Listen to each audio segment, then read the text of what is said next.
नमस्कार दोस्तों, कैसे हो? स्वागत करता हूं आपको अपने YouTube चैनल यूपीएससी परीक्षा में।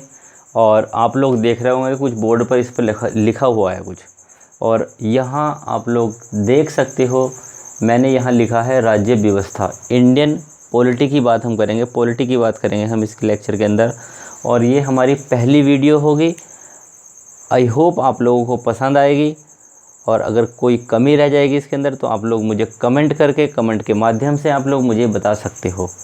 तो आज हम क्या करेंगे, इस राज्य व्यवस्था के, आप लोग जानते हो राज्य व्यवस्था के अंदर हमें संविधान को पढ़ना होता है, कॉन्स्टिट्यूशन को पढ़ना होता है। तो संविधान को पढ़ने के लिए, कॉन्स्टिट्यूशन को पढ़ने के लिए आज हम इसका सफ़र स्टार्ट करेंगे। संविधान के सफ़र को लेके चलेंगे आज हम लोग, और स्टार्टिंग आज मैं यहाँ से करूँगा। और आई होप आप लोग मेरा साथ देंगे तो इसको मैं कंटिन्यू रख सकूँगा, क्योंकि इसमें क्या चाहिए कि मोटिवेशन ज़्यादा चाहिए वीडियो बनाने के लिए।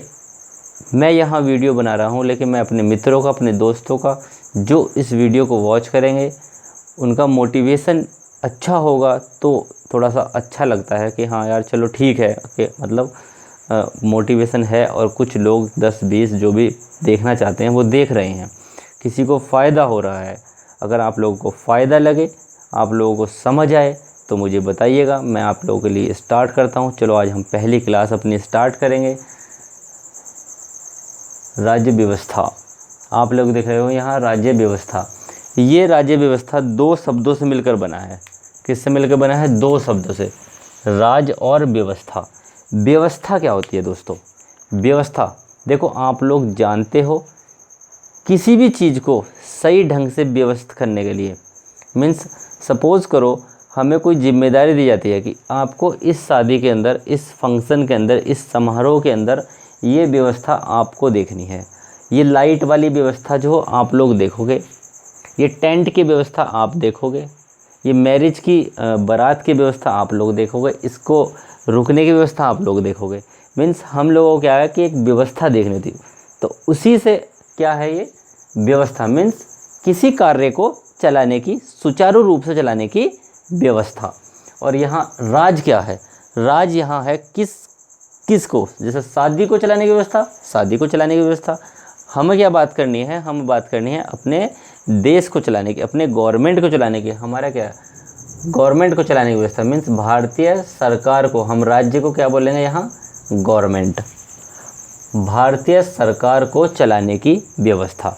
अब इस व्यवस्था को चलाने के लिए, इस व्यवस्था को चलाने के लिए कुछ रूल होते हैं। किसी व्यवस्था को चलाने के लिए कोई रूल होते हैं। तो हमारे क्या है, हमारे कानून को चलाने के लिए कुछ रूल बनाए गए हैं। उसमें क्या है? पहला कार्यपालिका होगी जो लॉ बनाएगी, विधायिका होगी, न्यायपालिका होगी। अगर कोई लॉ में कुछ प्रॉब्लम होती है तो न्यायपालिका उसको अपना देखेगी, और उसके बारे में अगर वो सही हुआ तो उसको पास करेगी, अदरवाइज़ उसको रोक लेगी। तो क्या क्या प्रावधान है उसके अंदर? कार्यपालिका होगी, विधायिका होगी, न्यायपालिका होगी। मेरे प्यारे दोस्तों, हमारे ये जो तीनों हैं, इनका प्रावधान, मीन्स इनको भी कंट्रोल करने के लिए कुछ चाहिए। ऐसा ना हो कि लॉ पे लॉ बनते चले जा रहे हैं और इसको कोई देख नहीं रहा है। न्यायपालिका, कुछ ऐसा ना हो कि वो अपने ही मन से, जो हमारे उच्चतम न्यायालय है, जो हमारा उच्च न्यायालय है, वो अपने ही मन से कुछ भी अमेंडमेंट पास कर दे या रोक रखे। ठीक है, तो उसको देखने के लिए हमारे देश के अंदर क्या है, हमारे भारत के अंदर क्या है, उसके लिए हमारा बनाया गया है कॉन्स्टिट्यूशन, संविधान बनाया गया है। इन तीनों का प्रावधान किसके अंदर दिया गया है? हमारे संविधान के अंदर। तो आज हम क्या करेंगे, अपना सफ़र स्टार्ट करेंगे संविधान से। हम कॉन्स्टिट्यूशन को पढ़ेंगे। हमारी पहली वीडियो क्या होगी? कॉन्स्टिट्यूशन की होगी। आप लोग इसको वॉच करिए, देखिए, और इस वीडियो को देखने के बाद आप लोग उसको क्या करना है, आपको, आपके पास क्या होगी, संविधान की बुक होगी, उसमें से आप लोग क्या करिए, क्वेश्चन आंसर लगाइए, क्वेश्चन लगाइए, आंसर लगाइए, मीन्स MCQ लगाइए। ये पॉइंट, ये मीन्स ये टॉपिक पढ़ने के बाद आप लोगों को क्या करना है कि आप लोगों को MCQ लगाना है। आप लोगों को ये देखना है कि मेरी, जितना मैंने वीडियो देखी है, जितना मैंने पढ़ा है, वो मेरी समझ आया है या नहीं आया है। तो आप लोग इसको पढ़ने के बाद आप लोग अपना क्वेश्चन आंसर लगाइए, उससे आपको जज हो जाएगा कि हाँ मेरी कितनी समझ आया या मेरा कितना समझ आया, कितना मैं इसको समझ पाया हूँ। ठीक है आप दोस्तों। चलो उसके लिए क्या होता है, देखो पहला हमारे लिए क्या आया है कि 1773 का रेगुलेटिंग एक्ट। क्या बना? 1773 का रेगुलेटिंग एक्ट। इसको समझने से पहले आप लोगों को पता होगा कि 1600 ईस्वी में ईस्ट इंडिया कंपनी का क्या हो गया था, हमारे यहाँ प्रवेश हो गया था। और उसके बाद ऐसे ऐसे ईस्ट इंडिया कंपनी जो थी वो अपना ऐसे ऐसे मतलब करती थी कि हमारे यहाँ कुछ अपने मन से बिजनेस करते थे वो लोग, अपने मन से एक मतलब होल्ड हो गया था उसका। तो उस होल्ड को कम करने के लिए, उसको कंट्रोल करने के लिए क्या हुआ, ब्रिटिश सरकार ने क्या किया, एक एक्ट पास किया 1773 का रेगुलेटिंग एक्ट, 1773 का रेगुलेटिंग एक्ट। अब ये रेगुलेटिंग है क्या? रेगुलेट करना means to regulate means control करना। क्या करना? रेगुलेट का मतलब क्या होता है, यहाँ कंट्रोल करना। किसको कंट्रोल करना? अब किसको कंट्रोल करना है? अब यहाँ इंडिया को तो कंट्रोल करना है नहीं है, यहाँ किसको कंट्रोल करना है? ईस्ट इंडिया कंपनी को कंट्रोल करने के लिए क्या बनाया गया, रेगुलेटिंग एक्ट। आप लोग समझ रहे हो ना यहाँ तक? देखो ईस्ट इंडिया कंपनी के कार्यों को नियंत्रण करने में पहला कदम था, मीन्स ये जो हमारा पहला एक्ट था, ये क्या था, हमारा पहला कदम था ईस्ट इंडिया कंपनी को कंट्रोल करने के लिए, नियंत्रण करने के लिए पहला कदम उठाया गया। इसमें क्या था, पहली बार कंपनी के प्रशासनिक और राजनीतिक कार्यों को मान्यता दी गई। क्या दी गई? पहली बार कंपनी के प्रशासनिक और राजनीतिक कार्यों को मान्यता दी गई। ठीक है। नेक्स्ट क्या किया गया इसके अंदर, भारत में केंद्रीय प्रशासन की नींव रखी गई। मीन्स भारत में क्या होगा, पूरा का पूरा एडमिनिस्ट्रेशन केंद्र में होगा, मीन्स उसका जो सेंट्रलाइजेशन कर दिया गया। हमारे यहाँ क्या था, बहुत सारी प्रांतें थी, जैसे बम्बई प्रांत हो गई, बंगाल प्रांत हो गया, और हमारा क्या मद्रास प्रांत हो गई। उसको क्या किया गया, सेंट्रलाइज कर दिया गया। मीन्स उसको उसके पूरा एडमिनिस्ट्रेशन क्या कर दिया गया, सेंट्रलाइज कर दिया गया। इसकी क्या विशेषताएं थी, आप लोग देखो इसकी क्या विशेषताएं थी इस एक्ट की। इस एक्ट के अंदर मैंने बताया कि हमारे जो प्रांत थे, जैसे हो गया हमारा बंगाल, बॉम्बे और मद्रास, तीनों प्रांतों का क्या किया, तीनों प्रांतों के अंदर अपने गवर्नर होते थे। पहले क्या था कि बंगाल का अपना अलग गवर्नर, बम्बई का अपना अलग गवर्नर और मद्रास का अपना अलग गवर्नर। इस प्रावधान के अंदर क्या किया गया, इन तीनों गवर्नरों को क्या कर दिया गया कि बंगाल का जो गवर्नर था, उस बंगाल के गवर्नर को गवर्नर जनरल ऑफ बंगाल बना दिया गया। क्या बना दिया गया, गवर्नर जनरल ऑफ बंगाल। ठीक है। और दूसरी बात क्या थी यहाँ, जो बंगाल के गवर्नर और जो बम्बई के गवर्नर और जो मद्रास के गवर्नर थे, उन गवर्नर को क्या कर दिया गया, इस जनरल गवर्नर ऑफ बंगाल के अंडर कर दिया गया। मीन्स ये जो भी करेंगे इसकी अनुमति के बिना नहीं करेंगे। बंगाल के जनरल गवर्नर और जो बंगाल था उसके अंडर क्या आ गया, बम्बई का गवर्नर और मद्रास का गवर्नर को उसके अंदर, उनके अंडर काम करना होता था। ठीक है। अब इस गवर्नर जनरल ऑफ बंगाल के लिए 4 सदस्य कार्यकारिणी परिषद का गठन किया गया। क्या किया गया, 4 सदस्य कार्यकारी परिषद का गठन किया गया। ठीक है। नेक्स्ट अब क्या किया गया, नेक्स्ट देखो 3rd नंबर पर 1774 में कलकत्ता के अंदर एक सुप्रीम कोर्ट की स्थापना की गई, उच्चतम न्यायालय की स्थापना की गई, सुप्रीम कोर्ट की स्थापना, सुप्रीम कोर्ट की स्थापना। अब आप लोग सोच रहे होंगे कि 1774 में सुप्रीम कोर्ट बन गया था। नहीं, ये जो हमारा अभी जो सुप्रीम कोर्ट है, जो अभी हमारे इंडिया के अंदर सुप्रीम कोर्ट चलता है, ये वो सुप्रीम कोर्ट नहीं था। इन्होंने क्या किया था, अपना सुप्रीम कोर्ट बनाया था उस टाइम। ये जो हमारा सुप्रीम कोर्ट है ये 1950 के अंदर बना, 1950 के बाद बना, 1950 के बाद बना, संविधान लागू होने के बाद। ठीक है। तो ये जो इनका सुप्रीम कोर्ट था, ये अपना इन्होंने सुप्रीम कोर्ट बनाया था। इसके अंदर क्या होता था, 4 सदस्य होते थे, 4 कैंडिडेट होते थे, एक मुख्य न्यायाधीश होता था। मीन्स इसके अंदर टोटल क्या थे, 4 सदस्य थे, जिसके अंदर क्या था, एक मुख्य न्यायाधीश होता था और उसके 3 एक्स्ट्रा सदस्य होते थे, मीन्स एक मुख्य न्यायाधीश और 3 अदर सदस्य।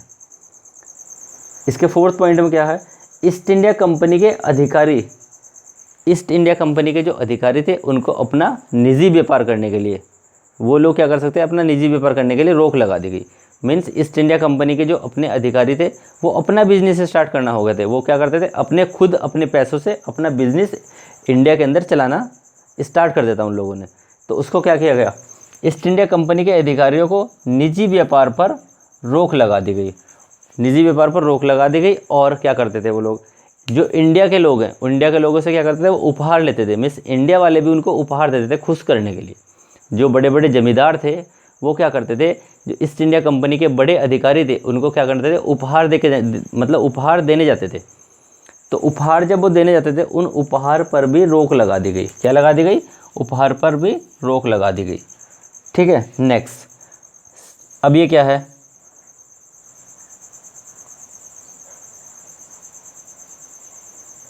कोर्ट ऑफ डायरेक्टर के माध्यम से ईस्ट इंडिया कंपनी पर क्या कर दिया गया, पूर्ण निदेशक मंडल।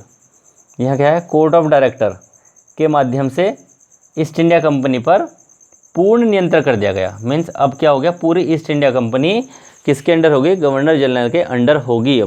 अब इसका कोई भी अपना अलग प्रावधान नहीं था, मतलब कुछ भी अलग से एक्टिविटी नहीं कर सकते थे। किसके अंदर कर दिए गए, कोर्ट ऑफ डायरेक्टर के। ठीक है, आई होप यहाँ तक आप लोग समझ गए होंगे।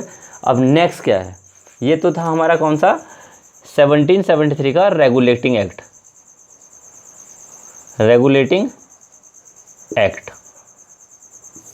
इसके अंदर क्या था, ये आप लोग देख लिया आप लोगों ने। अब नेक्स्ट देखते हैं हम लोग, Pitt's India act 1784। Pitt's India act, Pitt's क्या था, उस टाइम उसके प्राइम मिनिस्टर होते थे, किसके, ब्रिटिश गवर्नमेंट के अंदर क्या थे, प्रधानमंत्री थे कौन, पिट्स इंडिया एक्ट। उन्हीं के नाम पर पिट्स इंडिया एक्ट क्या पड़ा, ये एक्ट का नाम क्या पड़ा, पिट्स इंडिया एक्ट 1774। इसको पिट्स इंडिया एक्ट से पहले एक एक्ट था हमारा 1781, act of settlement. Act of settlement बनाया गया, क्यों बनाया गया, इसकी कमियों को दूर करने के लिए। रेगुलेटिंग एक्ट में कुछ कमी थी, उनको दूर करने के लिए क्या बनाया गया, act of settlement. Act of settlement बना। अब उसके बाद क्या था, एक्ट ऑफ सेटलमेंट कब बना था हमारा, 1781 को। 1781 के बाद पिट्स इंडिया एक्ट बना 1784 को। अब इसके अंदर क्या था, इसके अंदर प्रावधान किया गया कि जो यहाँ क्या कर रहा है, द्वंद्व शासन प्रणाली का उपयोग कर दिया गया। मीन्स यहाँ द्वंद्व शासक प्रणाली अपनाई गई। इसमें क्या था, राजनीतिक कार्य और वाणिज्यिक कार्य जो थे, सही है, राजनीतिक कार्यों को और वाणिज्यिक कार्यों को देखने के लिए अपने अपने अलग निदेशक बना दिए गए। इसको राजनीतिक कार्य जो होंगे, जो ब्रिटिश इंडिया के राजनीतिक कार्य होंगे, उसको कौन देखेगा, board of control. Board of control, board of control किसको देखेगा, इसके पॉलिटिकल कार्य को, पॉलिटिक्स जो वर्क होगा वो किसको देखेगा, बोर्ड ऑफ कंट्रोल। और जो वाणिज्यिक कार्य होगा, कॉमर्शियल वर्क को देखने के लिए कौन होगा, डायरेक्टर ऑफ, कौन होगा, कंट्रोल ऑफ डायरेक्टर। कंट्रोल देखो, वाणिज्यिक का क्या है, कॉमर्शियल, और इसका क्या है, कोड है ना, COD, code of, director of code, इसका C कॉमन है। तो आप लोग ये देख सकते हो, ट्रिक याद कर सकते हो कि कॉमर्शियल के लिए कोड ऑफ डायरेक्टर और पॉलिटिक्स के लिए बोर्ड ऑफ कंट्रोल की स्थापना की गई।